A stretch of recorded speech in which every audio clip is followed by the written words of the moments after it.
A ver, se imaginan un libro del siglo XV, pero no cualquier libro, ¿eh? Uno que nace de la colaboración un poco extraña entre un fraile y un artista, y que adentro esconde un código secreto que conecta las matemáticas con la belleza.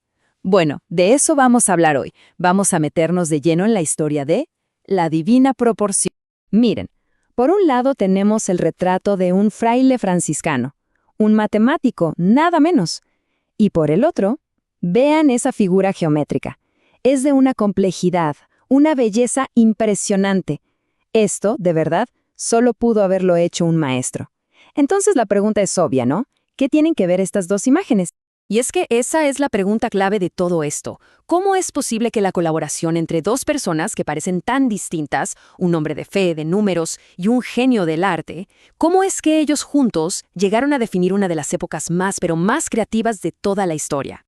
Bueno, y aquí es donde empieza lo bueno. Esto nos lleva a la primera gran revelación de este análisis. Porque claro, una de estas figuras es famosísima, la conocemos todos, pero la otra... Bueno, la otra ha estado como en las sombras, como un maestro secreto.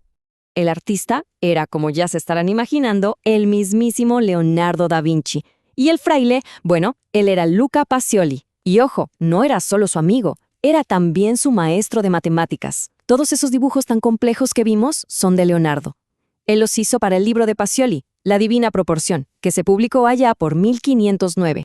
Ok, pero para entender bien de qué va este libro, primero tenemos que conocer al hombre detrás de la idea, al que en realidad es el verdadero protagonista de esta historia, Luca Pacioli. A ver, Pacioli no era un improvisado, ¿eh?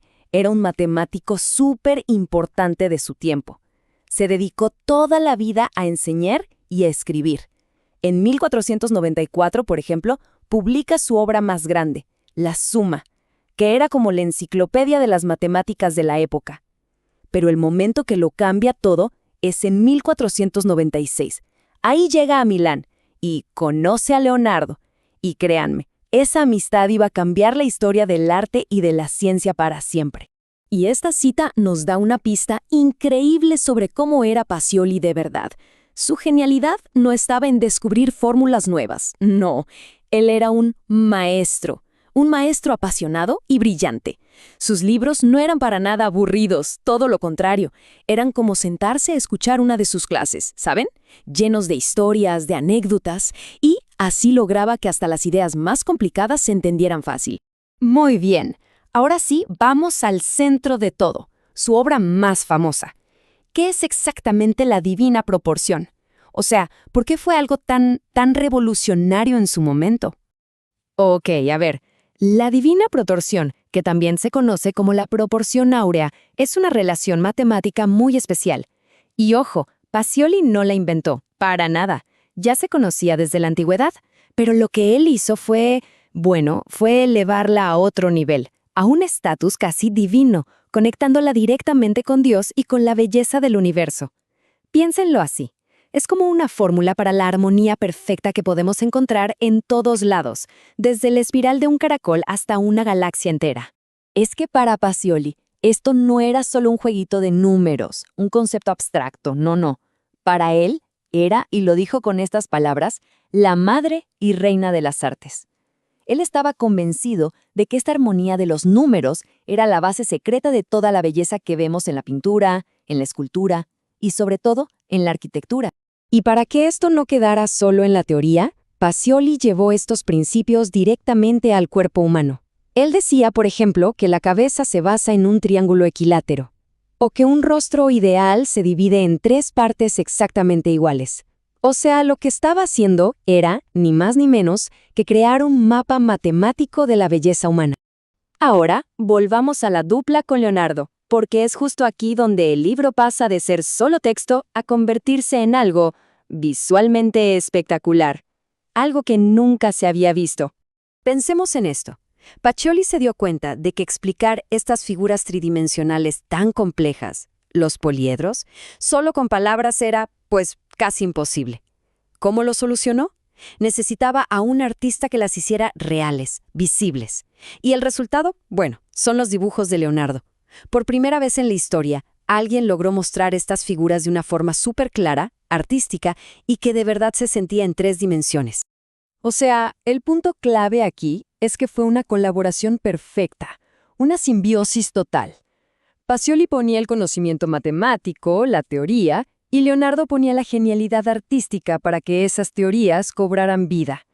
Queda claro que el libro no hubiera sido ni la mitad de increíble sin el trabajo de los dos juntos. Pero esperen, que la cosa no termina con las figuras geométricas. No. Pacioli se guardaba un as bajo la manga. Decidió aplicar su código de la belleza a un área que la verdad nadie se esperaba. Resulta que su búsqueda de la proporción perfecta no se iba a quedar en edificios o en el cuerpo humano. No, se extendió hasta las mismísimas letras con las que leemos y escribimos. Él estaba convencido de que el antiguo alfabeto rumano se podía construir usando una geometría perfecta. Miren la A, por ejemplo. Está toda basada en un cuadrado, un círculo y unas diagonales súper precisas. Luego en la B, vemos que las curvas no son al azar, para nada. Salen de círculos perfectos que encajan en una cuadrícula. Aquí nada es porque sí, todo es pura lógica y proporción. Y llegamos a la C. Pura elegancia. Simplemente un círculo perfecto dentro de un cuadrado. Es la unión perfecta entre la geometría y lo que hoy llamamos tipografía. Entonces, para que quede claro, usando solo las herramientas más básicas de la geometría, la regla y el compás, Pacioli creó uno de los primeros sistemas para diseñar un alfabeto perfecto. Hasta puso reglas. Por ejemplo, que el grosor del palo principal de una letra tenía que ser exactamente 1/9 parte de su altura. Al final, si tuviéramos que resumir el legado de Luca Pacioli, podríamos decir que fue un gran unificador. Él no veía las matemáticas como algo frío, abstracto, lejano. Para él, eran el lenguaje universal de la belleza. Eran ese código secreto que conecta todo. La estructura de una figura geométrica, las proporciones de una cara y hasta la curva de una simple letra. Y esto nos deja con una pregunta flotando en el aire, ¿no? Si Pacioli y Leonardo encontraron este código en su época, ¿en qué otros lugares de nuestro mundo actual existirá un código matemático escondido, dándole forma a lo que nos parece bello? Quizás está en el arte digital, en la tecnología que usamos todos los días, o simplemente en la naturaleza que a veces no nos detenemos a mirar.